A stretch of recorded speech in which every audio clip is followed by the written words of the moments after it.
जी यंत्रणा आहे, जे एक इकोसिस्टीम आहे, ती सिस्टीम नीट माहिती आपण आज करून घ्यायचा प्रयत्न करूया.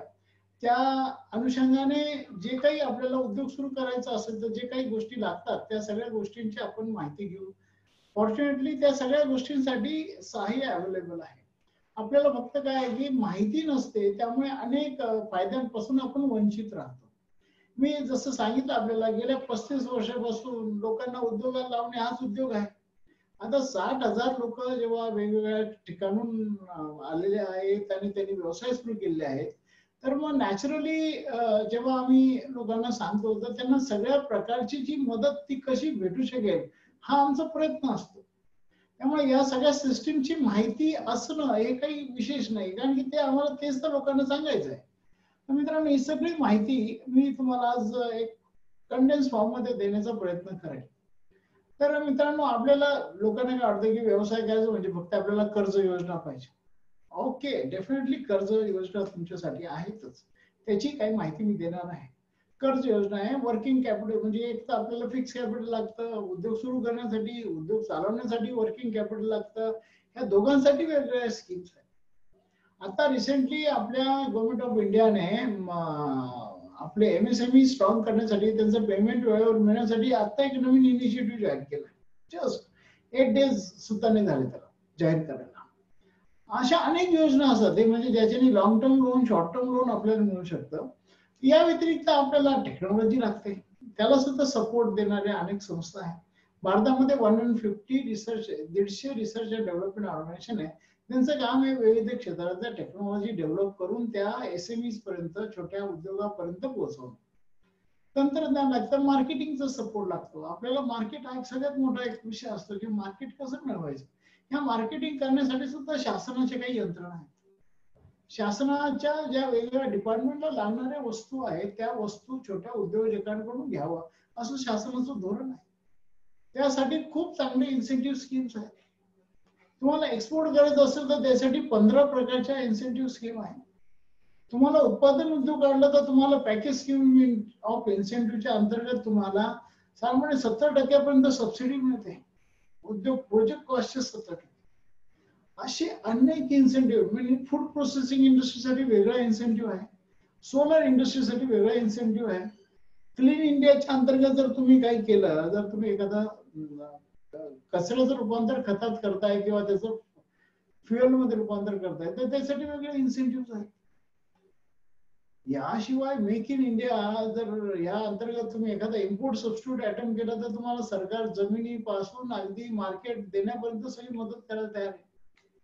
ह्या सगळ्या यंत्रणा आहेत, परंतु याची माहिती नाही हाच खूप मोठा प्रश्न असतो छोट्या उद्योजकांसाठी. कारण की हे जरी हे सगळं नेटवर अवेलेबल असलं, परंतु नेटवर काय पाहायचं हेच कळत नाही, कोणत्या वेबसाईट पाहिजे तेच माहिती नाही. त्यामुळे या अनुषंगाने आम्ही ठरवलं की याच्या संदर्भात एक वेबिनार आपल्याला देऊया की ज्यामुळे तुम्हाला ह्या सगळ्या स्कीम कळतील. आणि त्याचबरोबर नुसत्या स्कीम्स म्हणतात, आम्ही एक ठरवलं की आता ते मी जेव्हा त्याची व्याप्ती खूप मोठी, मिनिमम 10 तासाचं त्याला इनपुट आहे, तर मी म्हणून आम्ही एक 10 दिवसाचा कार्यक्रम, 5 दिवसाचा कार्यक्रम सुद्धा केलाय 2 तास चालणार. या कार्यक्रमात आम्ही हे सगळं डिटेलमध्ये प्रशिक्षण सुद्धा देणार आहोत की कशा पद्धतीने तुम्ही या स्कीम्स कसे काय आहेत आणि त्या स्कीमचा लाभ कसा घ्यायचा.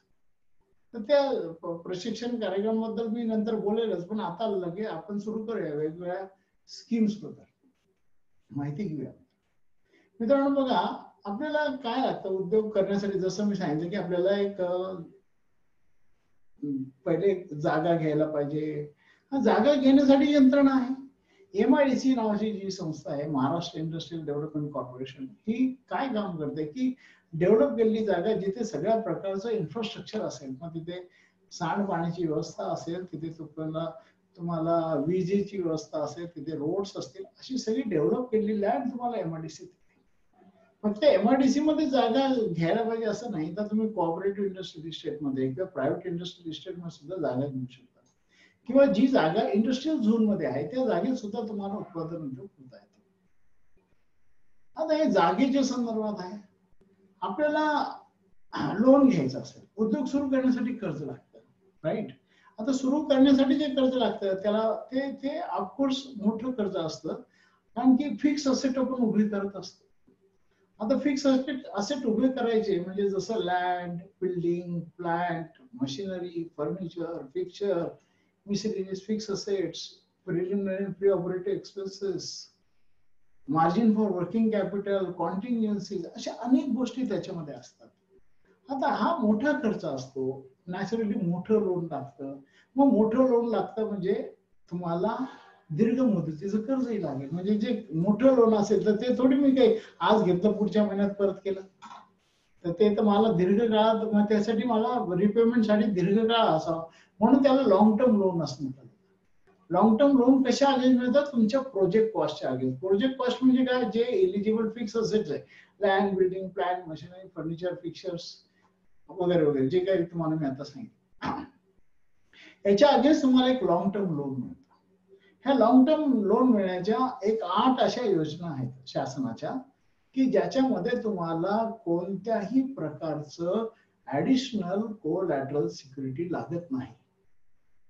जनरली जर तुम्ही एखाद्या बँकेत गेला, जनरल स्कीमच्या अंतर्गत जर तुम्ही त्याच्याकडून कर्ज घेतलं, बँक तर कोणत्याही कर्ज उद्योगासाठी कर्ज देऊ शकते. पण तुम्ही जनरल स्कीमच्या अंतर्गत कर्ज घेतलं तर बँक डेफिनेटली काय बघते की तुमच्याकडे ऍडिशनल कोलॅटरल सिक्युरिटी काय आहे का. You are required to give that security, कारण की जे असेट्स आपण उभे करणार आहोत ते नॅचरली मॉर्गेज होतातच, पण ते मॉर्गेज झाल्याबरोबर नंतरही बँक तुमच्याकडे ऍडिशनल कोलॅटरल सिक्युरिटी बघते. आता ऍडिशनल कोलॅटरल सिक्युरिटी नवीन उद्योजकांकडे कुठे असते? त्यांच्याकडे एवढे असते तर मग त्यांनी कशा स्वतःच्या पैशानेच उभं केलं असतं उद्योग. पण ही ऍडिशनल कोलॅटरल सिक्युरिटी नवीन उद्योजकांकडे नसते. याकरता ह्या स्कीमच्या अंतर्गत तुम्हाला हे जे कर्ज देतात त्याच्यामध्ये कोणत्याही प्रकारची ऍडिशनल कोलॅटरल सिक्युरिटी लागत नाही. हे त्याचं सगळ्यात मोठं वैशिष्ट्य आहे. आणि या योजनांचं, जे मी आता योजना सांगणार आहे, या योजनांचं तुम्हाला अजून एक वैशिष्ट्य असं आहे की तुम्हाला या योजनांमध्ये स्वतःचं मार्जिन अगदी 5 ते 10% असायला पाहिजे. आणि या योजनेच्या अंतर्गत तुम्हाला सगळ्या शासकीय ज्या बँका आहेत, शासनाच्या ज्या बँका आहेत, मग बँक ऑफ महाराष्ट्र असेल, स्टेट बँक असेल, या सगळ्या बँकांच्या माध्यमातून तुम्हाला हे कर्ज उपलब्ध होऊ शकतं. ओके. आता आणि हे जे कर्ज आहे हे नवीन उद्योजकांसाठी तर आहेच आहे, पण त्याचबरोबर एक्झिस्टिंग जे उद्योजक आहे, ज्यांनी समजा कर्ज घेतलं नसेल किंवा जे कुठे डिफॉल्टर नसेल, तर त्यांना सुद्धा या स्कीमच्या अंतर्गत कर्ज आहे. काही काही स्कीम आहे, मी ते सांगणार आहे आपल्याला. मला सांगायचं काय की अशा काही योजना आहेत त्याची आपण माहिती घेऊया. तर मित्रांनो, एक पहिली योजना आहे, याच्यामध्ये अगदी तुम्हाला 50,000पासून अगदी 5 कोटीपर्यंत, 10 कोटीपर्यंतचं कर्ज अवेलेबल आहे. 5 करोड टू 10 करोड, 50,000 टू 5 करोड, 10 करोड अशी कर्ज अवेलेबल. त्याच्यात पहिली योजना आहे, ज्या योजनेचं नाव, जी योजना अतिशय पॉप्युलर आहे, ज्या योजनेचं नाव आहे मुद्रा योजना. या मुद्रा योजनेमध्ये 3 योजना आहेत. ज्यांचं एकदम नवीन जस्ट स्टार्टअप आहे, ज्यांना एकदम छोट्याशा 50,000-1,000ची गरज आहे, तर त्याच्यासाठी शिशु योजना आहे. शिशु म्हणजे ऑफकोर्स लहान बाळ. तर लहान बाळ म्हणजे उद्योग जेव्हा बाल्यावस्थेत आहे तर तुम्हाला 50,000 सुद्धा पुरेसे होऊन जातात. त्या 50,000, अनेक लोकांचे काही मोठे गैरसमज असतात की मोठे पैसे पाहिजे. मी काय म्हणतो, 50,000 सुद्धा सुरू करता येतं. आपण अनेक उद्योजक, तिथे उद्योजकांच्या भेटीला तुम्ही आला असाल तर तुम्ही पाहिलं असेल की अगदी अशोक कटारे यासारख्या एका मोठ्या उद्योजकाकडे पहिल्या टेंडर भरायचे पैसे सुद्धा नव्हते. मी स्वतः 16,000 सुरू केलेला व्यवसाय आहे. आमचे वैभव जोशीकडे आमचे कोर्स फीचर सुद्धा पैसे नव्हते, रवींद्र झोपेकडे सुद्धा पैसे नव्हते, नलिनी कुलकर्णीकडे सुद्धा नव्हते, नितीन मुंगेकडे सुद्धा नव्हते. पण त्यांनी 1,50,000 वगैरे अशा काही स्कीम घेऊन त्यांनी, आमच्या नलिनी कुलकर्णींनी 25,000चं कर्ज घेऊन सुरू केलं. तर ही स्कीम, अशा स्कीम मध्ये 50,000चं कर्ज सुद्धा इनफ आहे स्टार्ट करायला. आणि ते स्टार्ट करून थोडस वाढलं तर तुम्हाला एक किशोर योजना आहे की त्याच्यामध्ये, ह्या मुद्राच्या अंतर्गतच ही योजना आहे. किशोर योजनेमध्ये तुम्हाला 5 लाखापर्यंत कर्ज मिळतं, 50,000पासून 5 लाख. आणि जी तरुण योजना आहे त्याच्यामध्ये 5 लाख ते 10 लाख असं कर्ज मिळतं. तर अशा ह्या 3 योजना याच्यामध्ये सगळ्या नॅशनल बँकेमार्फत ही योजना राबवली जाते. दुसरी योजना आहे जिल्हा उद्योग केंद्रामार्फत 2 योजना आहे. तशा अनेक योजना जिल्हा उद्योग मार्फत राबवल्या जातात, पण जिल्हा उद्योग खास याच्यामध्ये एक महत्वाची भूमिका करते अशा 2 योजना आहेत. त्या योजनेचं नाव आहे जिल्हा उद्योग केंद्र कर्ज योजना, DIC लोन स्कीम. याच्यामध्ये 2 लाखापर्यंत तुम्हाला कर्ज अवेलेबल आहे. तुम्ही जर SC ST किंवा महिला कोणत्याही कॅटेगरीचे असाल तर तुम्हाला 2 लाखापर्यंत कर्ज याच्यामध्ये मिळतं. आणि याच्यामध्ये 25% जे आहे ते तुम्हाला एक सीड मनी मिळतं, बीज भांडवल. या सीड मनीला व्याजदर फक्त 4% प्रतिवर्ष एवढा असतो. बऱ्याच वेळेला आपण उसने कर्ज घेतो ते 5% प्रति महिना या दराने घेतो. इथे महिन्याचा नाही वर्षाचा व्याजदर आहे फक्त 4%. Just imagine, it's as good as free. आणि रेस्ट म्हणजे 5% स्वतःचे, 25% तुम्हाला सीड मनी मिळतं आणि उरलेलं जे 70% आहे ते तुम्हाला एखाद्या बँकेकडून, नॅशनल बँकेकडून 70% तुम्हाला टर्म लोन मिळतं.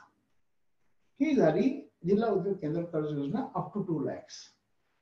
आणि जर तुम्ही ओपन कॅटेगरीमध्ये असाल तर स्वतःचे 10% लागतात, 20% तुम्हाला सीड मनी मिळतं आणि 70% जे आहे ते तुम्हाला लॉंग टर्म लोन मिळतं. मित्रांनो, हीच योजना अजून एक पुढे मोठ्या स्वरूपात येते, तिला म्हटलं जातं बीज भांडवल योजना. याच्यामध्ये 2 लाखापासून 25 लाखापर्यंत कर्ज तुम्हाला मिळतं. याच्यामध्ये सुद्धा जर तुम्ही शेड्यूल कास्ट, शेड्यूल ट्राईब मध्ये असाल आणि किंवा महिला असाल तर तुम्हाला स्वतःचे 5% टाकावं. स्वतःचे 5% आणि मग 25% तुम्हाला मिळतं at the rate of 6% per annum. Okay. आणि रेस्ट जे 70% आहे ते तुम्हाला मिळतं at the rate of the बँकेचा इंटरेस्ट रेट, प्रिव्हेलिंग इंटरेस्ट रेट साधारणपणे 9.5% आहे. त्या इंटरेस्ट रेटने तुम्हाला कर्ज. हा जो बँकेचा व्याजदर आहे हा बदलत राहतो दर 2-3 महिन्यांनी. आणि सध्या तो बऱ्यापैकी कमी आहे, कारण की ह्या लॉकडाऊनमुळे बँकेने इंटरेस्ट रेट बरेच कमी केले, तो आता 9% पर्यंत सुद्धा आलेला आहे. तर असं जो आहे त्याला आपण म्हणतो बीज भांडवल योजना, सीड मनी स्कीम. ओके. याच्यामध्ये दुसरी जी म्हणजे जे ओपन कॅटेगरीमध्ये असेल तर स्वतःचे 10% लागतील, 20% तुम्हाला सीड मनी मिळेल आणि 70% बँक देईल. हे जे 20% किंवा 25% जे अमाऊंट आहे याला फक्त व्याजदर जो आहे तो 6%. आणि मुख्य म्हणजे हे जे बीज भांडवल आहे याची परतफेड मुख्य कर्जाची परतफेड केल्यानंतर करायचं. तोपर्यंत सिंपल इंटरेस्टने तुम्हाला फक्त सिंपल इंटरेस्ट पे करायचं. So it's a very good scheme. 25 लाखापर्यंत. पण ह्या 2 ऍक्टिव्हिटी अशा आहेत, म्हणजे 3 योजना आतापर्यंत मी तुम्हाला 3 योजना सांगितल्या, मुद्रा योजना किंवा बीज भांडवल योजना किंवा DIC लोन स्कीम. ह्या 3 योजनाच अशा आहे की ज्याच्यामध्ये तिन्ही ऍक्टिव्हिटीला कर्ज मिळतात. कोणत्या 3 ऍक्टिव्हिटी आहे? उत्पादन उद्योग, सेवा उद्योग आणि व्यापार. ह्या तीनही ऍक्टिव्हिटीसाठी याच्यामध्ये कर्ज मिळतात. सो फ्रेंड्स, म्हणजे तुम्हाला नाही तर बाकीच्या पुढच्या ज्या मी योजना सांगणार आहे त्याच्यामध्ये काही योजनांना म्हणजे फक्त सर्व्हिस इंडस्ट्री आणि मॅन्युफॅक्चरिंग इंडस्ट्रीसाठीच कर्ज आहे. बाकी ट्रेडिंग ऍक्टिव्हिटीला या पुढच्या ज्या योजना मी सांगणार त्याच्यामध्ये कर्ज नाही मिळत, कारण की ट्रेडिंग मध्ये बँकेची रिस्क खूप मोठी असते. उत्पादन उद्योगामध्ये काय असतं की तुम्ही एक असेट क्रिएट केले असतं, ते असेट मॉर्गेज्ड असतं. ट्रेडिंग मध्ये सगळा पैसा हा वर्किंग कॅपिटल मध्ये लागत असतो, म्हणून मग खेळत्या भांडवलाच्या अंतर्गत त्यांनी कर्ज घ्यावा अशी बँकेची अपेक्षा आहे. ते काही चुकीचं नाही. आता चौथी योजना आपण बघूया. मला थोडस वेगाने जावं लागेल कारण की बऱ्याच गोष्टी सांगायच्या आहेत तुम्हाला, आणि याचं डिटेल मग आम्ही ते पुढचं 10 दिवसाचं 5 दिवसाचं प्रशिक्षण आहे 10 तासाचं, त्याच्यात तुम्ही सहभागी होऊ शकता. तर ती चौथी योजना आहे ज्याला म्हणतात PMEGP. PMEGP म्हणजे prime minister's employment generation programme. ही जी योजना आहे मित्रांनो, तुम्हाला याच्यामध्ये 25 लाखापर्यंत कर्ज मिळतं. शहरी भागात जर तुम्ही उद्योग केला तर 25 लाखापर्यंत कर्ज मिळतं. ग्रामीण भागात उद्योग केला तर तुम्हाला 10 लाखापर्यंत कर्ज मिळतं उत्पादन उद्योगासाठी. आणि जर सेवा उद्योग असेल तुमचा तर शहरी भागात तुम्हाला 10 लाखापर्यंत सेवा उद्योगासाठी कर्ज मिळेल आणि ग्रामीण भागात तुम्हाला 5 लाखापर्यंत सेवा उद्योगासाठी कर्ज मिळेल. आता ग्रामीण भागाची सुद्धा गव्हर्नमेंटने डिफाईन केलेलं आहे. ग्रामीण भाग म्हणजे काय? ज्या गावाची लोकसंख्या लेटेस्ट सेन्सस नुसार 1 लाखाच्या आत आहे त्याला ग्रामीण भाग असं म्हटलं जातं. आणि त्या ग्रामीण भागात जर तुम्ही उद्योग केला तर तुम्हाला 10 लाखापर्यंत कर्ज PMEGP मध्ये मिळतं. मित्रांनो, आता तुम्हाला ह्या PMEGP स्कीम कशी इम्प्लिमेंट होते ते सांगतो. याच्यामध्ये फंडिंग पॅटर्न कसं आहे ते समजून घ्या. जर तुम्ही SC ST किंवा महिला परत सांगतो कोणत्याही कॅटेगरीची चालते. ओके, जर ते SC ST किंवा महिला जर असाल तर तुम्हाला स्वतःचे 5% टाकावे लागतील. याच्यामध्ये जर तुम्ही शहरी भागात उद्योग केला आणि जर तुम्ही SC ST महिला असाल तर शहरी भागात उद्योग केला तर तुम्हाला 25% सबसिडी मिळेल प्रोजेक्ट कॉस्टच्या. म्हणजे जेवढं काही कर्ज घेणार आहे त्याच्या 25% जे आहे ही सबसिडी आहे. ओके, समजा आपण मी एक 10 लाखाचं कर्ज घेतलं, 25 लाखाचं कर्ज घेतलं तर 25 लाखाचे 5% तुम्हाला भरावं लागते. 25 लाखाचे 5% म्हणजे 1.25 लाख रुपये. 25 लाखाच्या 25% म्हणजे 6.25 लाख रुपये. 6.25 लाख रुपये तुम्हाला सबसिडी आहे. सबसिडी म्हणजे जी परत नाही करायची, जे अनुदान आहे. आणि उरलेलं जे काय 17.5 लाख रुपये जे कर्ज राहील ते तुम्हाला लॉंग टर्म लोन राहील. त्याला व्याजदर 9% वगैरे राहील. ओके, ही 25% जी सबसिडी आहे ही तुम्हाला मात्र 2 वर्षांनी भेटते. आधी तुम्हाला 95% कर्ज मिळेल आणि मग 2 वर्षानंतर तुमच्या अकाउंटमध्ये ही सबसिडी येऊन जाईल. हे असं काय केलंय कारण की अनेक लोक सबसिडी घेऊनच पळून गेलेले आहे. त्यामुळे शासनाने जरा हे एक दखल घेतली आहे आणि पहिले 2 वर्ष तुम्ही उद्योग नीट चालवा, व्यवस्थित हप्ते भरा तर तुम्हाला सबसिडी मिळून जाईल. याच्यामध्ये जर तुम्ही ग्रामीण भागात उद्योग केला तर if you start business in rural area तर ग्रामीण भागात तुम्हाला सबसिडी 35% आहे. म्हणजे तुम्ही 10 लाखाचं कर्ज घेतलं तर स्वतःचे 5% म्हणजे 10 लाखाचे 5% म्हणजे 50,000 आणि तुम्हाला 3.5 लाख रुपये म्हणजे 35% सबसिडी मिळेल आणि उरलेलं जे आहे 60% जे आहे ते 60% तुम्हाला कर्ज मिळेल. 5, 35, 60 तर 60% तुम्हाला लॉंग टर्म लोन मिळेल. ओके, हे झालं पंतप्रधान रोजगार योजनेच्या अंतर्गत तुम्हाला कशा पद्धतीने मिळतं. 5 म्हणजे तुम्हाला ग्रामीण भाग आणि SC ST ना कसं मिळेल, ग्रामीण भागात कसं मिळेल, शहरी भागात कसं मिळेल हे मी आपल्याला सांगितलं. सबसिडी अमाऊंट फक्त ग्रामीण भागात वाढते परंतु कर्जाची रक्कम सुद्धा कमी होते. 10 लाखापर्यंतच कर्ज मिळतं. शहरी भागात तुम्हाला कर्ज मिळतं 25 लाखापर्यंत आणि शहरी भागात सेवा उद्योगासाठी कर्ज मिळतं 10 लाखापर्यंत. सेवा उद्योगासाठी ग्रामीण भागात कर्ज मिळतं 5 लाखापर्यंत. ओके, तर ही झाली PMEGP prime minister's employment generation programme. मित्रांनो, आता ही जी स्कीम आहे ही आता रेग्युलराइज केली. म्हणजे पहिले काय व्हायचं की वर्षाचे टार्गेट्स राहायचे याचे. आता मात्र हे टार्गेट्स नाहीये. आता तर असं आहे की सगळ्या बँकांना हे दिलंय, फ्री हँड दिलाय की त्यांनी ह्या PMEGPच्या अंतर्गत कर्ज देऊ शकतात ते केव्हा.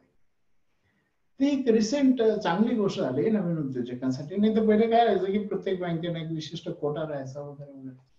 आता मित्रांनो, या योजनेसाठी तुम्हाला एका याच्यावर ऑनलाईन ऍप्लिकेशन करावं लागतं. www.kvic.org/PMEGP नाशिक असं तुम्हाला अर्ज करावा लागतो. मग ऑनलाईन ऍप्लिकेशन साधारणपणे 650 750 काही त्याची फी आहे.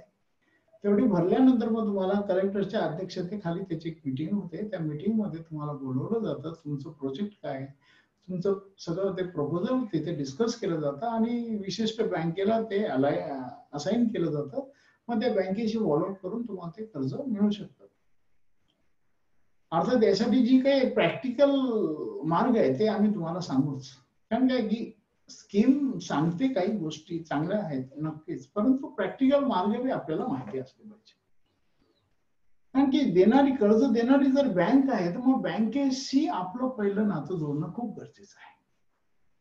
लोक बँकेकडे नंतर जातात नाही, आधी कळस मग पाया. ठीक आहे, जो कर्ज देणार आहे म्हणजे त्याच्याकडे आधी जा ना. बँकेशी रिलेशन एस्टॅब्लिश करा, हे खूप महत्वाचे आहे. बँकेशी रिलेशन एस्टॅब्लिश नाही झाले तर bank have every reason to reject your proposal. Bank 2 गोष्टी बघते, who is the person and who is the what is the project. Person कोणात, पर्सन कोणाच्या चेहऱ्यावर लिहिलं नाही की I am a very good person असं पण लिहिलं थोडी. ते तुम्हाला प्रूव्ह करावं लागतं. प्रूव्ह कसं करणार, मग बँकेशी रिलेशन. मग बँकेशी इन्फॉर्मल नव्हे फॉर्मल रिलेशन करावं लागते. तुम्ही बँकेत अकाउंट ओपन केलं पाहिजे, वारंवार बँकेत गेलं पाहिजे, तर तुमच्या बँकेचे एक रिलेशन्स होतील. त्या तुम्हाला प्रॅक्टिकल मार्ग आम्ही ते 5 दिवसाचे प्रशिक्षण आहे त्याच्यात सांगू नक्की. कारण काय शेवटी एक लक्षात घ्या, बँकाला कर्ज द्यायचं आहे. बँकेने कर्ज नाही दिलं तर बँक चालणार कशी. नुसते ठेवा गोळा करून बँक चालणार आहे का? तर आपल्याला कर्ज नाही दिलं तर बँक चालणार नाही. तर बँकेला तर उलट चांगल्या लोकांची गरज आहे. मित्रांनो, मला सांगावंसं वाटतं की माझ्याकडे 2-3 बँका अशा, म्हणजे मला तर, आम्ही फेब्रुवारी मार्च मध्ये अनेक बँका आमच्याकडे येतात. आता फेब्रुवारीमध्ये आम्ही स्टेट बँकेबरोबर कर्ज मेळावा घेतला. त्याच्या आधी ऑगस्ट मध्ये आम्ही स्टेट बँकेबरोबर कर्ज मेळावा घेतला. माझ्या जवळपास 70-80 लोकांना त्यांनी ऑन स्पॉट कर्ज सँक्शन केलं. त्यांना उलट चांगल्या लोकांची गरज आहे. They are looking for good clients. नुसती आपल्याला गरज नाहीये. आपण काही लोकांना एकदम लीन दीन भावून जाता, सर मला कर्ज द्या, गरीबाचं कल्याण होऊन जाईल. अरे कसलं गरीबाचं कल्याण होईल? तू एकदम जरा तू तिथे एक प्रपोजल घेऊन जा ना व्यवस्थित. बँकेला सांग मी प्रपोजल घेऊन आलोय, मी कर्ज घ्यायला नाही आलोय, तुम्हाला बी याच्यातून रिटर्न्स मिळणार आहे. व्यवस्थितपणे जर अप्रोचनी जर काम केलं तर बँकांना उलट समाजात किमान 20,000च्या वरती लोकांना कर्ज मिळालेलं. मी अशा तर काही गप्प करत नाही. माझ्या किमान 1100च्या वरती लोकांना मुद्राच्या अंतर्गत कर्ज मिळालेले. माझ्याकडे रेकॉर्ड्स आहेत. I can show you all the records. बरं कसे मला काय जे आहे ते फॅक्ट सांगतोय तुम्हाला. It's not that difficult to get the loan. आपल्याला वाटतं की हे एक्सक्यूज मी, हे कर्ज मिळत नाही, असे सगळ्या गैरसमज खूप आहे आपल्याला. हे गैरसमज केवळ अनेक असे IQ माहित्यांमुळे, बँका कर्ज देतच नाही, हे होतच नाही, प्रकरण काही होतच नाही, हे गैरसमज आहे. मी म्हणत नाही करत नाही बँकांना, नक्कीच बँकांना चांगले प्रकरण नाही मिळाले, जर त्यांना लक्षात आलं त्या पर्सन मध्ये जर काही खोटी लक्षात आली, त्याचं सिबिल रेकॉर्ड चांगला नसेल किंवा त्याचे बाकीचे रेकॉर्ड चांगले नसेल, त्याचं प्रोजेक्ट चांगला नसेल, बँक कशाने कर्ज दिलं? कारण की आता त्या बँक मॅनेजरला सुद्धा खूप लक्ष राहावं लागतं. उद्या त्याची सुद्धा इन्क्वायरी निघू शकते. सो फ्रेंड्स, तो भी एक मनुष्य आहे, जो बँक मॅनेजर बसलेला आहे, तो एक मनुष्य आहे आपल्या समोर बसलेला. सो फ्रेंड्स, हे काही अवघड नाही आहे. आता हे झालं PMEGP. आता एक नवीन योजना जी आलेली आहे ती CMEGP. 25 लाखापर्यंत आपण पाहिली PMEGP. CMEGP म्हणजे जी chief minister's employment generation programme, same funding pattern आहे त्याच्यामध्ये 5, आणि सेम प्रकारची सबसिडी जी PMEGP ला आहे, आणि ती जिल्हा उद्योग केंद्रामार्फत ती योजना राबवली जाते. प्रत्येक जिल्ह्यामध्ये जिल्हा उद्योग केंद्र आहे. नाशिकला सुद्धा आहे, सातपूरला ITIच्या सिग्नलला डाव्या हाताला गेलं तर ते जिल्हा उद्योग केंद्र आहे. तर त्या जिल्हा उद्योग केंद्रामार्फत ही योजना राबवली जाते. ऑफकोर्स कर्ज जे आहे ते बँकच आहे देणाऱ्या. ओके, तर याच्यामध्ये 5% स्वतःचे टाकावे लागतात. तुम्हाला 35% ग्रामीण भागात सबसिडी मिळेल, शहरी भागात 25% सबसिडी मिळेल. सेम पॅटर्न, पण कर्ज 50 लाखापर्यंत मिळू शकतं. ग्रामीण भागात कर्ज 10 लाखापर्यंत, काही केसमध्ये 25 लाखापर्यंत सुद्धा कर्ज मिळू शकतं ग्रामीण भागासाठी. पण शहरी भागात तुम्हाला 50 लाखापर्यंत कर्ज मिळू शकतं. शेतीपूरक उद्योगांना सुद्धा याच्यात स्पेशल प्रेफरन्स दिला जातोय. ही CMEGP चांगली योजना आहे, त्याच्यामध्ये तुम्हाला कर्ज मिळू शकतं. पुढची योजना आहे, आपण ही पाहिलं 50 लाखाची, आता 1 करोडची सुद्धा योजना आहे. त्या योजनेचं नाव आहे स्टँडअप योजना. या स्टँडअप योजनेमध्ये तुम्हाला 1 करोडचं कर्ज मिळतं. सध्या ही योजना SC ST आणि महिलांसाठी आहे. आता ते ओपन कॅटेगरीसाठी सुद्धा ओपन झाली. एक सांगायची आनंदाची गोष्ट अशी आहे, ह्या स्टँडअप योजनेसाठी एक ऑफिशियल हँड होल्डिंग एजन्सी लागते, आणि ती नाशिक जिल्ह्यासाठी official hand holding agency Udyogvardhini आहे. तुम्ही स्टँडअप योजनेच्या पोर्टलवर जर गेला, CDPच्या पोर्टलवर गेला, तर तुम्हाला उद्योगवर्धीचं नाव तिथे सापडेल. आणि मुख्य म्हणजे हे त्यांनी अपॉइंट केले, आम्ही अप्लाय सुद्धा नव्हतं केलं. त्यांना लक्षात आलं की इथून एक चांगले प्रपोजल्स येतात आणि इथून येणारे कॅन्डिडेट्स खूप चांगले असतात, त्यामुळे they have appointed us as a official hand holding agency. आणि आपल्या याच्यातून जे लोक जातात त्यांना प्रेफरन्स कर्ज मिळतो. आम्ही हे जाहिरात कधी करत नाही का बरं, कारण की आम्हाला कर्जासाठी उद्योग करणारे लोक नकोय, उद्योगासाठी कर्ज पाहिजे, कर्ज घेणारे पाहिजे, नाही का. काही लोक आमच्याकडे येतात, सर काय काय योजना सांगा. बरं, म्हणलं सांगितलं ह्या योजना आहेत, मग त्या योजनेत बसू शकेल असं काय उद्योग. अरे म्हणजे उद्योग करायचंय का कर्ज घ्यायचंय? नाही, कर्ज घेऊन मग पाहू काय करायचं. अरे बाबा असं काय, म्हणजे जेवण्यासाठी जगणारे लोक असतात, जगण्यासाठी जेवा ना यार. मित्रांनो, माझं सांगायचं काय आपल्याला की खूप चांगले 1 करोड पर्यंत कर्ज आहे, याच्यामध्ये 100% फायनान्स आहे आणि सगळ्या बँकांच्या मार्फत ही योजना राबवली जाते. स्टँडअप योजना 1 करोड 1 करोड तुम्ही त्यांच्या पोर्टलवर जाऊ शकता. आपले सिडबी नाशिकला सुद्धा ऑफिस आहे. कुलकर्णी गार्डनच्या समोर या सिडबीचं ऑफिस आहे. तिथून तुम्हाला याची सगळी माहिती मिळू शकेल. पोर्टलवर सुद्धा माहिती मिळेल आणि उद्योगवर्धेचा ऑफकोर्स केव्हाही माहिती मिळेल. No doubt about it. आणि ह्या जे हे आपलं 5 दिवसाचं प्रशिक्षण आहे त्याच्यामध्ये अजून सविस्तर याची माहिती आम्ही देऊ. स्टार्टअप योजना आहे. एक स्टार्टअप योजना अशी की ज्याच्यामध्ये तुम्हाला आता ही आपण स्टँडअप योजना पाहिली, ही 1 करोड पर्यंत आहे. पण अजून एक योजना सांगून देतो, CGTMSE. CGTMSE म्हणजे credit guarantee scheme for micro and small enterprises. याच्यामध्ये तुम्हाला 2 करोड पर्यंत कर्ज मिळतात. स्वतःचे 20% 80% बँक देते. सगळ्या नॅशनल बँकामार्फत ही योजना राबवली जाते. It's a very good scheme. आणि कोणते याचं नावच काय, क्रेडिट गॅरंटी. म्हणजे तुमच्या क्रेडिटची गॅरंटी कोण घेत आहे? गव्हर्नमेंट घेत आहे. म्हणजे नॅचरली तुम्हाला ऍडिशनल कोलॅटरल सिक्युरिटीची गरजच नाही. गव्हर्नमेंटचे चार्जेस 6% पण ते 6 वर्षात 1% म्हणून परत करायचे, विच इज फेअर इनफ. नाही तर अदरवाईज 6% तर आपलं स्टॅम्प ड्युटी लागून जाते एखादी प्रॉपर्टी मॉर्गेज केली तर. तर मित्रांनो जरा लेटेस्ट चांगली योजना आहे 2 कोटीपर्यंत. पुढची योजना आहे स्टार्टअप योजना. स्टार्टअप योजना ही ऑफकोर्स ज्यांना काही इनोव्हेटिव्ह प्रोडक्ट करायचे त्यांच्यासाठी. तुम्हाला इनोव्हेशन काय, तुमच्याकडे काही इनोव्हेटिव्ह आयडिया आहे, मग तुम्हाला काय केलं जाईल, एखाद्या इन्क्युबेशन मध्ये तुम्हाला जॉईन करावं लागेल. त्या इन्क्युबेशन मध्ये रजिस्ट्रेशन झाल्यानंतर आता आपलं सुद्धा इन्क्युबेशन सेंटर सुरू होत आहे उद्योगवर्धेचं. या व्यतिरिक्त नाशिकमध्ये नाशिक इंजिनिअरिंग क्लस्टर मध्ये इन्क्युबेशन सेंटर आहे, तिथे तुम्ही अप्रोच करू शकता. त्याशिवाय संदीप युनिव्हर्सिटीमध्ये सुद्धा एक इन्क्युबेशन सेंटर आहे आणि तिसरं इन्क्युबेशन सेंटर आपण करतो. तर तिथे येऊन तुम्ही रजिस्ट्रेशन करू शकता. तुम्हाला तिथे अगदी प्रोटोटाइप डेव्हलपमेंट पासून प्रोजेक्ट इम्प्लिमेंटेशन पर्यंतचं सगळं गायडन्स राहतं.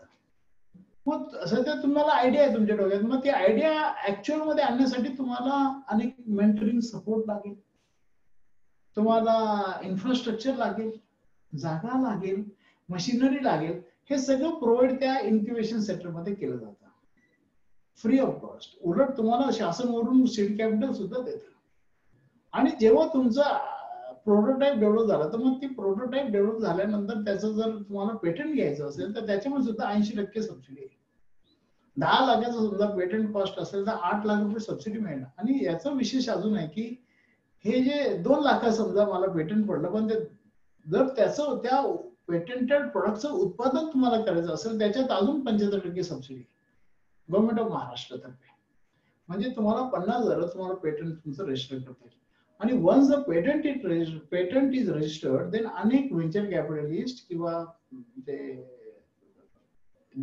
व्हेंचर जे हे आपले असतात एंजल इन्व्हेस्टर्स, ते तुमच्या उद्योगात पैसे टाकायला तयार असतात. व्हेंचर कॅपिटलिस्ट तर आहेच आपल्या भारतामध्ये, खूप मोठे पूल यांचे आहेत, खूप मोठ्या प्रमाणात आहे. याला कोणी इंटरनॅशनल सुद्धा फायनान्स करू शकतात. आम्ही त्या संदर्भात अनेक कॉन्ट्रॅक्ट केलेले आहेत.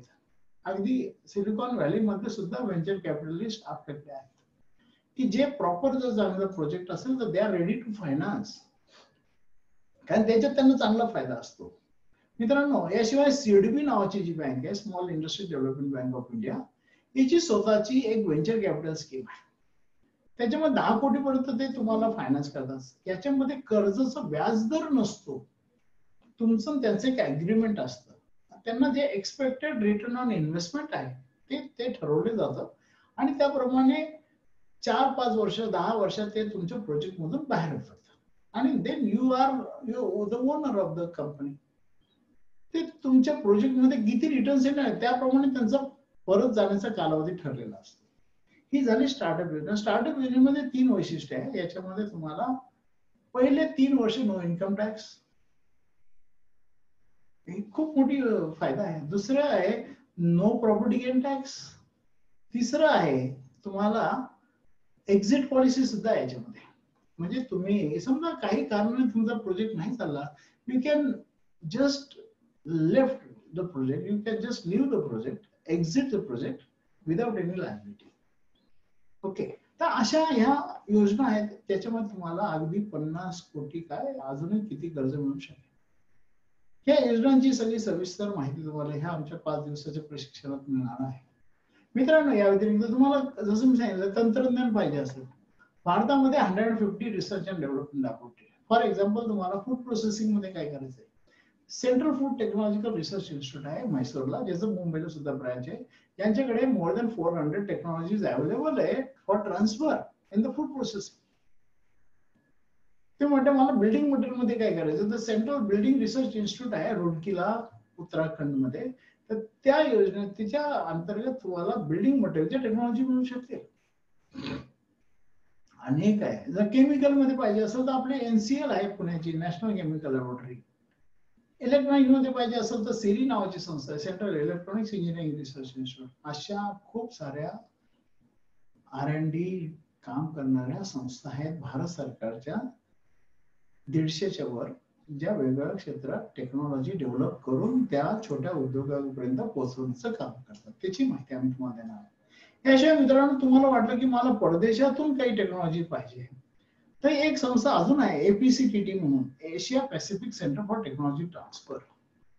ही जी संस्था आहे ही विशेषतः एशियन कंट्रीज ज्या आहेत, मग चायना आहे, जपान आहे, कोरिया आहे, या सगळ्या ज्या चांगल्या कंट्रीज आहेत ज्यांच्याकडे छोटे छोटे टेक्नॉलॉजीज आहे, त्या टेक्नॉलॉजीज तुम्हाला तुमच्यापर्यंत पोहोचवण्याचं काम करतात. ओके, तर त्या छोट्या टेक्नॉलॉजी सुद्धा तुम्हाला घेता येणं शक्य आहे. ओके, सो फ्रेंड्स, ही एक चांगली APCTT आहे. परत एक सेडबीने एस्टॅब्लिश केलेला एक टेक्नॉलॉजी ब्युरो आहे, ज्याच्यामुळे तुम्हाला छोटे छोटे टेक्नॉलॉजीज तुम्हाला मिळू शकतील अक्रॉस द वर्ल्ड.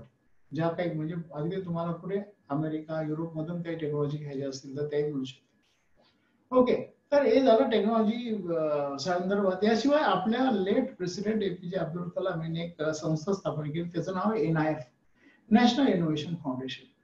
त्याच्या मार्फत तुम्हाला भारतामध्ये ज्या इनोव्हेटर्स आहेत, ज्यांनी टेक्नॉलॉजी डेव्हलप केलं आहे, पेटंट करून ठेवलेलं आहे, परंतु ते वापरत नाही, त्या सगळ्यांची माहिती तुम्हाला मिळू शकेल त्या NIF मध्ये. तर मला सांगाल की technology is not a problem. Marketing साठी शासनाची तुम्हाला अनेक योजना आहेत. 15% तुम्हाला प्राइस प्रेफरन्स दिला जातो, हे अनेकांना माहितच नाही. भारतामध्ये सगळ्यात मोठा कस्टमर कोण आहे? Government itself. गव्हर्नमेंटची इतकी खाती आहे, त्यांना बरंच काही लागतं, ते सगळं तुम्ही प्रोव्हाइड करू शकता. त्यामुळे तुम्हाला एखाद्या मोठ्या उद्योजकाच्या समोर छोट्या उद्योजकाला 15% प्राइस प्रेफरन्स दिला जातो. तर अशी योजना आहे, मार्केटिंगसाठी आहे, एक्सपोर्टसाठी अनेक योजना आहे, अनेक इन्सेंटिव्ह आहेत. पॅकेज किंवा इन्सेंटिव्हच्या अंतर्गत तुम्हाला 70% मध्ये, म्हणजे D+ झोन मध्ये उद्योग केला तर 70% सबसिडी अवेलेबल आहे. 70%. 1 कोटीचा उद्योग टाकला तर 70 लाख रुपये तुम्हाला परत येऊ शकतात. अशा ह्या ज्या काही एवढ्या योजना आहेत, त्या सगळ्या योजना तुम्हाला नीट जर माहिती करून घेऊन जर आपण काम केलं, योजनांचा लाभ जरूर घ्यायला पाहिजे. अवेलेबल आहे तर घ्यायला पाहिजे, पण त्याच्यासाठी उद्योग नाही करायचे. ते आपल्याला मिळणार एक गोष्ट. अर्ध शासन जे काही योजना इन्सेंटिव्ह देतं, त्याच्यामध्ये शासनाचे काही हेतू असतात. ते हेतू लक्षात घ्या. आपल्याला कोणी मेहरबानी करत नाही. तुम्ही एखाद्या ग्रामीण भागात उद्योग टाकला, तिथे सबसिडी जास्त आहे. का बरं? मग ते ग्रामीण भागात रोजगार निर्मितीसाठी तुम्ही काही करू राहिले ना, तर त्यामुळे सरकारचा भार तुम्ही करू राहिले, पण तिथे तुम्हाला काही लॉसेस होतात. तिथे जागा, तिथे रोड चांगले नसतील, तिथे वीज पुरवठा अखंड नसेल, तिथे तुम्हाला कुशल कामगार भेटत नसतील, तर यामुळे तुमचं जो काही नुकसान होतं तर ते भरून काढण्यासाठी ते सबसिडी असतात. मेक इन इंडियाच्या अंतर्गत काय, तुम्ही इम्पोर्ट सबस्टिट्यूट जर काही केलं तर तुम्हाला ती सबसिडी आहे. तर मला सांगायचं काय की अशा अनेक सबसिडीज आहे मार्केटिंगसाठी वगैरे, एक्सपोर्टसाठी. या सगळ्या गोष्टींची जर आपण नीट माहिती घेऊन उद्योग केला तर मग तुम्हाला कळेल तरी की नेमकं काय आपलं सिस्टीम काय, त्या सिस्टीमची माहिती घेऊन तुम्ही काम करा. मित्रांनो, या संदर्भात आता कसं की एक मला सगळं कोर्स जो आहे, आम्ही एक 5 दिवसाचा कोर्स तयार केला, 5 डेज कोर्स. त्या 5 डेज कोर्स मध्ये या सगळ्या यंत्रणांची तुम्हाला पूर्ण माहिती मिळेल आणि प्रॅक्टिकल वे सुद्धा कळेल की how to approach and how to get this, what are the applications, काय करायचे, डॉक्युमेंटेशन काय लागतं, काय काय त्यांना कागदपत्र लागतात, ते सगळं आम्ही सांगणार. मित्रांनो, आमचा पहिला जो दिवस आहे त्याच्यामध्ये व्यवसायाचे विविध प्रकार आम्ही तुम्हाला सांगतो. फर्स्ट डे ते व्यवसायाचे विविध प्रकार म्हणजे उत्पादन उद्योग, सेवा उद्योग, व्यापार, आणि याच्यासाठी सुद्धा तुम्हाला काय रजिस्ट्रेशन करावं लागतं ते आम्ही तुम्हाला सांगणार आहे. देन वेगवेगळ्या फर्म आपल्याला करावं लागतात. एक तर तुम्ही प्रोपर्टी फर्म करू शकता, पार्टनरशिप करू शकता, लिमिटेड लायबिलिटी पार्टनरशिप करू शकता, प्रायव्हेट लिमिटेड कंपनी करू शकता, पब्लिक लिमिटेड करू शकता, कोऑपरेटिव्ह करू शकता, सेल्फ हेल्प ग्रुप करू शकता, फार्मर प्रोड्युसर कंपनी करू शकता, किंवा तुम्ही अगदी ट्रस्ट सुद्धा करू शकता. अनेक माध्यमातून तुम्हाला उद्योग करता येतो. ते तुम्हाला माहिती पाहिजे आणि कोणत्याचे फायदे तोटे काय ते आम्ही तुम्हाला सांगतो. मग दुसऱ्या दिवशी आम्ही तुम्हाला प्रोजेक्ट कॉस्ट म्हणजे लॉंग टर्म लोन आपल्याला कशासाठी मिळतं, मग प्रोजेक्ट कॉस्ट म्हणजे नेमकं काय, प्रकल्प खर्च म्हणजे काय, आणि मग वर्किंग कॅपिटल म्हणजे काय, खेळतं भांडवल म्हणजे काय. मग खेळतं भांडवल आपल्याला कशासाठी लागतं, कच्चा माल खरेदी करण्यासाठी, प्रोसेससाठी, पक्का माल तयार करून तो विकून मार्केटमधून पैसे येण्यापर्यंत आपल्याला जे काही पैसे लागतात ते वर्किंग कॅपिटल लोन कसं मिळतं. त्याच्या 5 प्रकारच्या स्कीम आहेत. त्या स्कीमची सुद्धा वर्किंग कॅपिटलच्या वेगळ्या स्कीम आहेत. त्या स्कीम तुम्हाला सांगू. मग तुम्हाला तिसऱ्या दिवशी लॉंग टर्म लोन जे आपल्याला कसं मिळतं ते तुम्हाला सांगू. 8 योजना ज्या मी तुम्हाला सांगितल्या त्या योजना शिवाय महिलांसाठी काही वेगळ्या योजना आहे, काही विशिष्ट घटकांसाठी म्हणजे समजा SC ST साठी काही योजना आहेत. ओके, त्या योजना आम्ही तुम्हाला याच्यामध्ये सांगणार आहोत. याशिवाय मित्रांनो अजून एक अमेंडमेंट आहे याच्यात ना, आता रिसेंटली 8च दिवसापूर्वी केंद्र सरकारने MSMEचं पेमेंट वेळेवर मिळावं, फास्ट मिळावं याच्यासाठी काही इनिशिएटिव्ह घेतलेले आहेत. आमचे मित्र प्रदीप पेशकार याचं तुम्हाला गायडन्स करणार आहे. एक नवीन योजना याच्यामध्ये आहे. ती योजनेचं त्यात एक दिवस ते स्वतः उपस्थित राहतील आणि ते तुम्हाला सगळं याच्यामध्ये सांगणार आहे. खूप चांगली योजना आली. एक्झिस्टिंग उद्योजकांना हे काय असतं, ह्या योजना असतात पण आपल्याला कळतच नाही, माहीतच नाही. अनेक लोकांना जे आमच्या उद्योजकता विकास कार्यक्रम असतो त्यांना विचारतो जिल्हा उद्योग केंद्र कुठे, अनेकांना माहितच नसतं. त्यांना ते उद्योगाशी काही घेणं देणं नाही असंच होऊन जातं. आणि मग त्यांना अरे एवढ्या योजना आहे का. कार्यक्रमात जेव्हा आम्ही या योजना घेतो ते म्हणतात हो सॉरी मला काहीच माहितच नव्हतं. हे तर प्रॉब्लेम आहे. आपल्याला जरा ह्या सगळ्या योजनांची माहिती घेणं खूप आवश्यक आहे. माहिती आजच्या काळात माहिती हे सगळ्यात मोठं शस्त्र आहे तुमच्याकडे. Knowledge is a power and that knowledge you should have. त्यासाठी आम्ही हा विशेष 5 दिवसाचा कार्यक्रम ठेवलेला आहे. तिसऱ्या दिवशी तुम्हाला या सगळ्या योजना सांगितल्या जातील. MSME साठी ज्या काही नवीन ट्रेडिंग साठी काय काय केलंय ते सगळं सांगितलंय. चौथ्या दिवशी आम्ही तुम्हाला एक विविध अनुदान योजना ज्या आहेत, मग जसं मी सांगितलं पॅकेज किंवा इन्सेंटिव्ह आहे, मेक इन इंडियाच्या अंतर्गत काही सबसिडी आहे, ग्रीन इंडियाच्या अंतर्गत काही सबसिडी आहे, डिजिटल इंडियाच्या अंतर्गत काही सबसिडी आहे. तर ह्या फूड प्रोसेसिंग साठी वेगळ्या सबसिडी आहेत. तर त्या सगळ्या सबसिडी कशा आहेत, काय आहेत, त्या कशा मिळतात. सोलर इंडस्ट्रीसाठी सबसिडी आहे, त्या कशा आहेत, त्या सगळ्या सबसिडी, एक्सपोर्ट साठी ज्या सबसिडी आहेत त्या सगळ्या आम्ही तुम्हाला सांगू. ओके.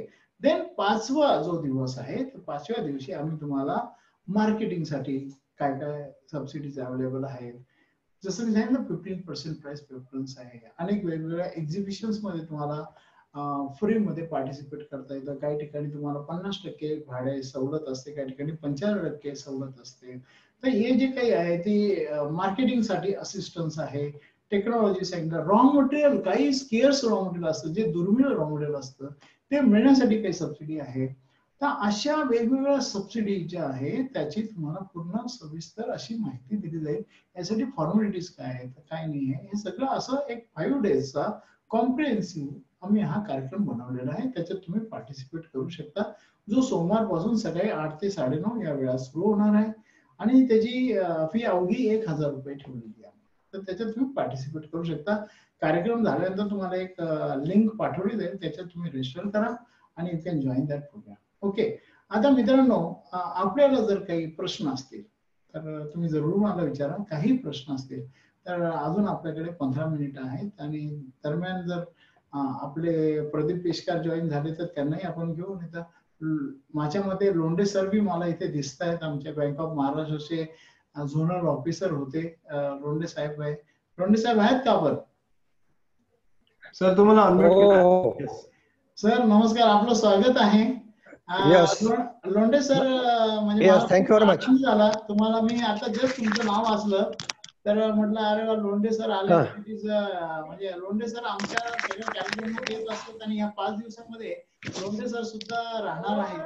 तर लोंढे सर योगायोगाने आता दिसले मला. मला म्हटलं सर लोंढे सर एक 5 मिनिटं आपणही जरा घ्यायची जरा गरज आहे, विशेषतः हो बँकेच्या हो संदर्भात.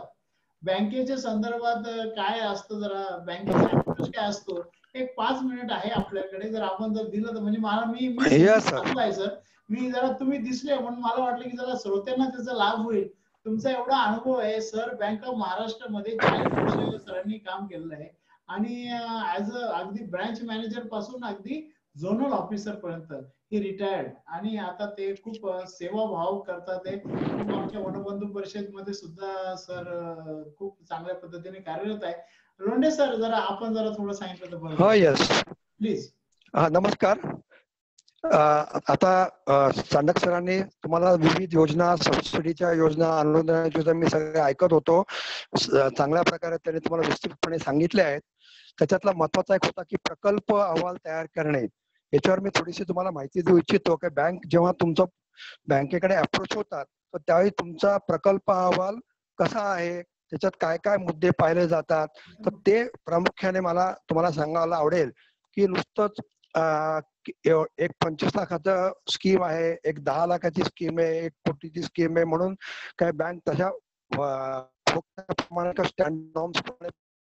करत नसते. तर तुमच्या प्रकल्पाला किती आवश्यकता कर्जाची आहे ते असेसमेंट करून तुमचा कर्जाचा हे ठरला जातो, किती कर्ज द्यायचं, किती टर्म लोन द्यायचं, किती पीक कॅश क्रेडिट किंवा वर्किंग कॅपिटल फायनान्स द्यायचा, हे त्याच्यावर ठरत असतं. ते या प्रकल्प अहवाल करताना काय काय पाहावं लागतं, तर महत्वाचं म्हणजे तुमच्याकडे टेक्निकल ॲबिलिटी त्या प्रोजेक्टची आहे का, तुमचा जो काही उद्योगाचा मॅन्युफॅक्चरिंग आहे किंवा ट्रेडिंग उद्योग आहे तर त्याला तुमच्याकडे त्याचं टेक्निकल नो आहे का, तुम्हाला लोकेशन आस्पेक्ट तुम्ही त्याचा अभ्यास केलेला आहे का, रॉ मटेरियल मुबलकपणे तुमच्याकडे त्याचा अवेलेबल आहे की नाही एखाद्या प्रोजेक्टचं. तर त्या हे सगळं पाहून पुढे मग आपल्याला जाता येतं किंवा टेक्निकल ॲबिलिटी आहे, व्हायबिलिटी होऊ शकते. Then it comes to the economical viability. मग इकॉनॉमिकल व्हायबिलिटी पाहिजे जाते की तुम्ही जे काय प्रोडक्शन करणार आहात ते आपल्या आंतरराष्ट्रीय मार्केटच्या रेट्स आहेत, ग्लोबल मार्केटचे, तर त्या अनुषंगाने तुमचा प्रोडक्ट इकॉनॉमिकली व्हायबल होतो का. म्हणजे समजा इतर ठिकाणी तोच प्रोडक्ट तर तुमचा तो जर 10 रुपयाला मिळत असेल आणि यस तोच प्रोडक्ट जर 10 रुपयाला मिळत असेल आणि तुम्ही जर तो 12 रुपये तुमची मॅन्युफॅक्चरिंग कॉस्ट असेल तर तो प्रोडक्ट चालणार नाही मार्केटला, तो प्रोजेक्ट तुमचा इकॉनॉमिकली व्हायबल होत नाही. सिमिलरली आपल्याला आपण कमर्शियल व्हायबिलिटी पाहतो. कमर्शियल व्हायबिलिटी तुम्हाला मार्केट कसं आहे, सेल्स पोझिशन काय आहे, कुठनं ऑर्डर मिळणार आहेत, हे सगळं त्याच्यात पाहिलं जातं. आणि लास्ट आणि इम्पॉर्टंट पॉईंट असतो मॅनेजरियल ॲबिलिटी. ही मॅनेजरियल ॲबिलिटी फार महत्वाची, that is called leadership quality. Every entrepreneur should possess good leadership quality, than only he becomes a successful entrepreneur. आणि तुम्हाला जर लॉंग रनला आपल्याला आपला धंदा सुरू वाढवायचा आहे, पुढे पुढे न्यायचा असेल तर तुम्हाला या लॉंग रन मध्ये येण्यासाठी तुम्हाला ही आवश्यकता आहे की तुमच्याकडे विविध मॅनेजर ॲबिलिटी किंवा लिडरशिप क्वालिटी असणं आवश्यक आहे. आणि शेवटचा मग लास्ट मुद्दा येतो फिनान्शियल व्हायबिलिटी, की ज्यात तुमचं प्रोजेक्टचं असेसमेंट केलं जातं, तुमच्या रिक्वायरमेंट असेसमेंट केलं जातात, रेशिओ अनालिसिस केलं जातं आणि त्याप्रमाणे तुम्हाला कर्ज बँका आनंदाने मंजूर करतात. तर हे थोडक्यात मी तुम्हाला कव्हर केलं. वेळेचं बंधन आहे. खूप छान सर. खूप छान. 5 मिनिटाच्या आत तुम्ही खूप छान सांगितलं. सरांचं मार्गदर्शन नंतर अवेलेबल राहील. आपल्या 5 दिवसाच्या कार्यक्रमात सर येणारच आहेत. सर धन्यवाद. Thank you very much. आणि मला आता इथे प्रदीप पेशकार सुद्धा दिसत आहेत. पेशकार सर, आमचा तुम्हाला माहिती तुमचा दिल्लीचा कॉल होता, तो संपून तुम्ही आलात. Thank you very much. तुम्हाला उद्योगाबद्दल तुमचं खरं प्रेम आहे. पेशकार साहेब आपल्या भारतीय जनता पार्टीच्या उद्योग आघाडीचे महाराष्ट्र प्रदेशचे अध्यक्ष आहेत आणि naturally he is aware about all the schemes and all that. विशेषतः मुद्रा स्कीम, स्टार्टअप आणि स्टँडअप ज्या काही योजना आहेत त्या सगळ्या योजनांची खूप माहिती आहे. आणि परत एमएसएमई करता जी काही माहिती आहे, सर सुद्धा एक दिवस राहणार आहे. पण तरी इथे आलेले आहेत तर मी थोडासा स्वार्थी आहे त्या हिशोबाने की आलेले आहेत तर त्यांचा फायदा करून घ्यावा.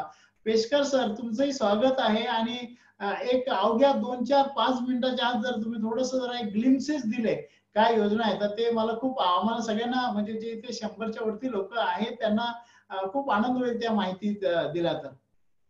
पेशकार सर. धन्यवाद. धन्यवाद सुनील सर. खर तर सगळ्या पार्टिसिपंटना मी सांगू इच्छितो की चांडक सर म्हणजे आपल्या नाशिकचं वैभव आहे आणि उद्योग क्षेत्रामध्ये उद्योग गुरु म्हणता येईल अशा प्रकारचं त्यांचं मागील 25 वर्षापासूनचं काम आम्ही पाहतोय. इतकं सातत्याने इतकं उद्योगासाठी धडपड करणारं व्यक्तिमत्व महाराष्ट्रात तरी मला कुठे दुसरं माहिती नाही आहे. त्यामुळे खरं तर चांडक सरांना धन्यवाद की इतकं चांगला प्रकार ह्या लॉकडाऊनच्या काळामध्ये सुद्धा उद्यमशीलता लोकांची टिकवून ठेवण्यासाठी आपण एवढे कष्ट करत आहात. त्यासाठी तुम्ही जे सांगाल ते आम्ही तुमच्या बरोबर सहकार्य करायला तयारच आहे. प्रामुख्याने आपल्याला ज्या योजनांबद्दलचं आपण सांगितलं तर त्यामध्ये मुद्रा आहे, स्टार्टअप इंडिया आहे, स्टँडअप इंडिया आहे. परंतु ह्या सगळ्या फायनान्शियल स्कीम्स असल्या तरी त्यामध्ये काही बारकावे आहेत. त्या बारकाव्यामध्ये महिलांसाठी कोणत्या आहेत, पुरुषांसाठी कोणत्या आहेत, SC ST साठी कुठल्या आहेत, मराठा उद्योजकांसाठी कुठल्या आहेत, मग ते राज्य शासनाच्या CM EGP असेल किंवा केंद्र शासनाची PM EGP असेल, मग 25 लाखाची कोणती, 10 लाखाची कोणती, 50 लाखाची कोणती, मग त्याच्यात पुन्हा सबसिडी कशाला किती मिळते, मग ते कुठल्या कुठल्या उद्योगाला लागू होते, मॅन्युफॅक्चरिंग आहे का, ट्रेडिंग आहे का. आत्ताच एकाने प्रश्न विचारलेला आहे चॅटमध्ये की एक्सपोर्ट मर्चंट्सना लोन मिळू शकतं का. तर अशा सगळ्या प्रकारच्या वेगवेगळ्या विषयाच्या योजना सर यामध्ये आहेत. आणि ह्या योजनांबरोबरच फक्त लोन मिळालं म्हणजे उद्योग चालू नाही होत, त्याबरोबर मार्केटिंगसाठीच्या योजना पाहिजेत. आता राज्य शासन आणि केंद्र शासनाने सगळं मार्केटिंग जे काही आहे लघु उद्योजकाचं हे व्हावं आणि ह्या उद्योजकांना ऑनलाईन प्लॅटफॉर्म मिळावा, म्हणजे नाशिकचा उद्योजक छत्तीसगडच्या सरकारला काही विकू शकतो आणि विकल्यानंतर मोठ्या कंपन्यांकडून जर पैसे मिळाले नाही तर त्यासाठी सुद्धा ट्रेड्स सारखं प्लॅटफॉर्म सेंट्रल गव्हर्नमेंटनी रिझर्व्ह बँकेच्या माध्यमातून निर्माण केलेलं आहे. त्यामुळे सगळी इकोसिस्टीम ही मोदी सरकारने बदललेली आहे. त्यामुळे ही इकोसिस्टीम समजून घेणं आणि त्यासाठी पुरेसा वेळ देऊन ऐकणं हेही खूप महत्वाचं आहे. त्यामुळे मला वाटतं की चाणक सरांनी खूप चांगलं इनिशिएटिव्ह घेतलेला आहे. आम्ही तुमच्या बरोबर आहे सर. आप आगे बढ़ो. बस. धन्यवाद. धन्यवाद. Thank you sir. बुधवारी म्हणजे 29 तारखेला आपलं आहेच, त्यावेळेस तुम्हाला नक्कीच पूर्ण 2 दिवस 2 तास तुम्हाला सांगायचं आहे या सगळ्या योजना. मित्रांनो, पेशकार सर सुद्धा, मला खूप आनंद वाटला की पेशकार सर सुद्धा आपल्या बरोबर आहे. लोंढे सर हे दोघही जण आले आहेत आणि त्यांनी आपल्याला गायडन्स केलं. आता आपले काही प्रश्न आहेत, त्या प्रश्नांवर जरा या दोघही राहतील, मी बी राहील, आपल्या काही प्रश्नांची उत्तर देऊया. एक प्रश्न आलाय प्रोजेक्ट सिलेक्शनचा. राम सांग काय प्रश्न. येस, फर्स्ट क्वेश्चन असं आहे की DIC बँक लोन हे ट्रेडिंग साठी अवेलेबल आहे का. मी जसं सांगितलं, ट्रेडिंग साठी 3 योजनेच्या अंतर्गत कर्ज आहे. मुद्रा योजना आहे, त्याच्यानंतर DIC लोन स्कीम आहे आणि सीड मनी स्कीम आहे. ह्या 3 स्कीम मध्ये ट्रेडिंग साठी कर्ज अवेलेबल आहे. नेक्स्ट. ओके. नेक्स्ट क्वेश्चन असं आहे की ज्यांचा लघु उद्योग आहे, सपोज हेअर कटिंग सॅलून असेल किंवा इस्त्रीचं दुकान असेल किंवा कार वॉशिंगचं सेंटर असेल, या लोकांना सर्व्हिस इंडस्ट्रीमध्ये यांना लोकांना कसं लोन भेटू शकतं. याच्यासाठी सुद्धा कर्ज मिळतं. सेवा उद्योगाचे 3 प्रकार असतात. एक उत्पादन उद्योग असतो, सेवा उद्योग असतो आणि व्यापार असतो. तर सेवा उद्योगाला तर नक्की अनेक स्कीम्स आहेत, म्हणजे ट्रेडिंगला तरी लिमिटेशन आहे. सेवा उद्योगामध्ये तुम्हाला PM EGP मध्ये बी मिळतं आणि CM EGP मध्ये सुद्धा मिळतं, beside this 3 schemes which I already mentioned. तर डेफिनेटली सेवा उद्योगाला कर्ज मिळतं, काही वाद नाही. पेशकर सर, तुम्ही पण इंट्रोड्यूस करू शकता काय तुम्हाला आन्सर द्यायचं असेल. एक क्वेश्चन असा आहे की एक लोन आमचा एक जस्ट 1 सेकंड, कोऑपरेटिव्ह बँक मध्ये लोन आहे घेतलेला आणि हाय रेट ऑफ इंटरेस्ट आहे 13.5%. तर तो लोन नॅशनल बँक मध्ये ट्रान्सफर करता येतो का. ह्या माझ्या लोंढे सर याच्यावर किंवा लोंढे किंवा पेशकार सर याच्यात गाईड करू शकतील, पण माझ्या मते हे जे लोन आहे ना ते कमर्शियल लोन आहे. ते लोन या स्कीमच्या अंतर्गत नाही करता येणार, बँकेमध्ये ट्रान्सफर करता येईल. जनरली काय असतं, होम लोन टेक ओव्हर केलं जातं. हे कमर्शियल लोन जे आहे ते तुम्हाला तिकडचं म्हणजे इकडे वेगळं अर्ज करून घ्यावं लागेल. माझे लोंढे सर याच्यावर जरा थोडंसं प्रकाश टाकाल का. बरोबर सर, तुम्ही सांगताय की स्कीम मध्ये ट्रान्सफर होणार नाही, स्कीम ट्रान्सफर होणार नाही, पण तो कमर्शियल लोन जर व्हायबल असेल आणि ते जर अकाउंट रेग्युलर असेल तर कुठली बँक ते कमी रेटने द्यायला आनंदाने तयार होईल. Bank can take over such loans, no issue. Thank you sir. एक नेक्स्ट क्वेश्चन असं आहे की जे सीझनल बिझनेस आहे, सपोज दिवाळीचे गिफ्ट पॅकिंग आहे किंवा ग्रेप एक्सपोर्ट्स आहे, तर त्या बिझनेस साठी कसा लोन मिळेल. एक्सपोर्ट शॉर्ट टर्म लोन मिळू शकतं. Yes sir. अल्पमुदत बँकेची अल्पमुदत कर्ज योजना असते, असे जे पर्टिक्युलर प्रोजेक्ट लोन्स म्हणतो आपण त्याला, की मग मनुकांचा उद्योग, छोटा उद्योग असतो 4 महिने 6 महिन्यासाठी, किंवा तुम्ही कसं सांगितलं हे पॅकिंग इंडस्ट्रीचे लोन आहेत, तर त्याला शॉर्ट टर्म लोन बँका मंजूर करतात. ते 4 ते 6 महिन्यापुरत्या किंवा 1 वर्षभरापुरतं त्याचे लोन्स असतात. असे तत्परतेने बँक मंजूर करते ते. धन्यवाद सर. नेक्स्ट क्वेश्चन असं आहे की व्हेजिटेबल एक्सपोर्ट साठी काय लोन आणि मार्केटिंग साठी काय योजना आहे? ऍक्च्युली त्याच्यासाठी जे आहे, मी स्वतः एक्सपोर्टर आहे म्हणून मी याच्याबद्दल थोडंसं तुम्हाला सांगतो. बाकी लोंढे सर सुद्धा याच्यात गाईड करू शकतील. पण एक्सपोर्टर साठी कसं आहे की जर तुमच्याकडे लेटर ऑफ क्रेडिट एलसी असेल, समोरच्या पार्टीचं जे इम्पोर्ट करणारे आहेत तुमचा माल, त्यांच्याकडून जर एलसी आला, तर एलसीच्या आधी तुम्हाला अगदी कमी दरात सुद्धा व्याज कर्ज, प्री शिपमेंट लोन आणि पोस्ट शिपमेंट लोन सुद्धा अवेलेबल असतं. पण एलसी असलं पाहिजे. एलसी नसेल तर तुम्हाला कर्ज मिळणं अवघड आहे. माझ्या मते लोंढे सर बरोबर आहे का मी सांगितलं ते? हो बरोबर आहे. परंतु आता बऱ्याच वेळा काय होतं, स्पेशली आपले जे अॅग्रो एक्सपोर्टर्स वगैरे आहे, तिथे एलसी मिळत नाही, लेटर ऑफ अंडरटेकिंग, किंवा त्यांच्याकडनं आपल्याला कन्फर्म ऑर्डर मिळते आणि ते जर बायस क्रेडिट पॉलिसीमध्ये सुद्धा आपल्याला त्यांना लोन देता येतं. अच्छा, व्हेरी गुड, थँक्यू सर. ठीक. अजून एक क्वेश्चन असं आहे की फूड प्रोसेसिंग बिझनेस मध्ये काय लोन्स आहे? त्याच्यासाठी वेगळी एक सबसिडी सुद्धा योजना आहे. त्यामुळे 25% पर्यंत सबसिडी अवेलेबल आहे. आणि स्टेट बँकेची विशेषतः एक अगदी कमी व्याज दराने फूड प्रोसेसिंग इंडस्ट्रीसाठी स्कीम आहे. तर फूड प्रोसेसिंग हा एकदम प्राधान्याचा आयटम आहे. त्याच्यामध्ये नक्की कर्ज मिळू शकतं. चांगलं जर त्याचं टेक्निक, जसं लोंढे सरांनी सांगितलं, टेक्निकल इकॉनॉमिकल फिजिबिलिटी चेक केल्यानंतर डेफिनेटली त्याच्यामध्ये कर्ज मिळू शकतं. पुढे. ठीक आहे. एक क्वेश्चन. हॅलो, एक मिनिट. मिनिस्टर ऑफ फूड सप्लायच्या पण स्पेशल योजना आहे त्याच्यासाठी. पेशकर सरांना माहिती आहे जास्ती, पण त्यात मोठ्या प्रमाणात तुम्हाला अनुदान पण कित्येक कोटीमध्ये मिळू शकतं. आपल्याकडे 1-2 उदाहरणं आपल्या नाशिक जिल्ह्याचे पण आहेत की they could get a sizeable amount in crores as a subsidy for this agro processing unit. अगदी त्याच्यामध्ये जी फार्मर प्रोड्युसर कंपनी असेल तर त्याला अजून खूप जास्त सबसिडीज अवेलेबल आहे. पेशकर सर, आपणही काय सांगू शकाल याच्या संदर्भात? फूड प्रोसेसिंग मिनिस्ट्री सेंट्रल गव्हर्नमेंटच्या वतीने mini food park, mega food park अशा प्रकारच्या योजना काढलेल्या आहेत. आणि त्या फूड पार्क मध्ये जर का आपण उद्योग टाकला तर त्यांची 65% सबसिडी ही त्याच्यामध्ये मिळू शकते. शिवाय ऍडिशनल स्टेट गव्हर्नमेंटचे बेनिफिट जे PSI मधले जे असतात ते, असे दोन्ही मिळून जर घेतलं तर 80-85% पर्यंतचा बेनिफिट हा आपल्याला पुढच्या 5 वर्षाच्या काळामध्ये हा मिळू शकतो. आणि महाराष्ट्र शासनाने सुद्धा कृषी संपदा नावाची योजना काढली होती, त्यामध्ये सुद्धा हे मिळू शकतं. ठीक आहे, धन्यवाद सर. आपल्याकडे आता वेळेचा अभाव कमी आहे. आपण एक शेवटचा क्वेश्चन घेऊ. आपण या सेमिनार मध्ये बरंच लोन आणि गव्हर्नमेंट स्कीम्स बद्दल कव्हर केला, बट बेसिकली प्रोजेक्ट सिलेक्शन कसं करावं याचं काही प्रोजेक्ट सिलेक्शन बद्दल एक सेपरेट आम्ही 3 आठवड्याचं एक इनपुट देणार आहोत. पुढच्या आठवड्यातच ते सुरू होणार आहे. प्रोजेक्ट सिलेक्शन हा काही अगदी 5 मिनिटात उत्तर देणे असा काही प्रश्न नाही, कारण की प्रोजेक्ट सिलेक्शन 1 to 1 डिफरंट असतं. पण प्रोजेक्ट सिलेक्शन करताना तुम्हाला बेसिकली तुमच्या कॅपॅसिटीज काय आहेत, तुमची टेक्निकल बाकी गोष्टी काय काय आहेत, त्या सगळ्या गोष्टींचं एक पूर्ण स्टडी करायला पाहिजे. त्याचबरोबर मार्केटची डिमांड काय आहे, आपली क्षमता आणि मार्केटची गरज, या दोघांचा मेळ जिथे होतो त्याला संधी म्हणतो आपण. ही संधी जी आहे ही आपल्याला सिलेक्ट करताना अनेक वेगवेगळे पॅरामीटर चेक करायला पाहिजे. कोणीतरी सांगितलं हा उद्योग कर म्हणून करायचा असं नाही. आपल्या स्वतःला माहिती पाहिजे की आपण हे करू शकतो. मी 4 पॅरामीटर आपण चेक केले पाहिजे.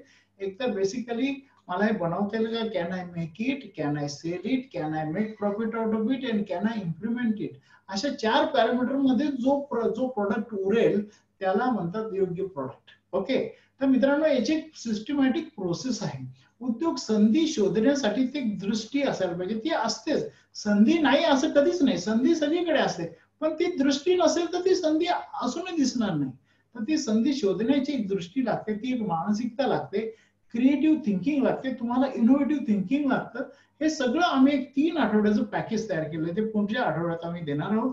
तर 3 आठवड्यात तुम्हाला या सगळ्या गोष्टीचं पूर्ण समाधान त्याच्यामध्ये मिळू शकेल. पण तरी डेफिनेटली तुम्ही तो पुढच्या वेळेला सेमिनार होईल त्याला तुम्ही अटेंड करू शकता.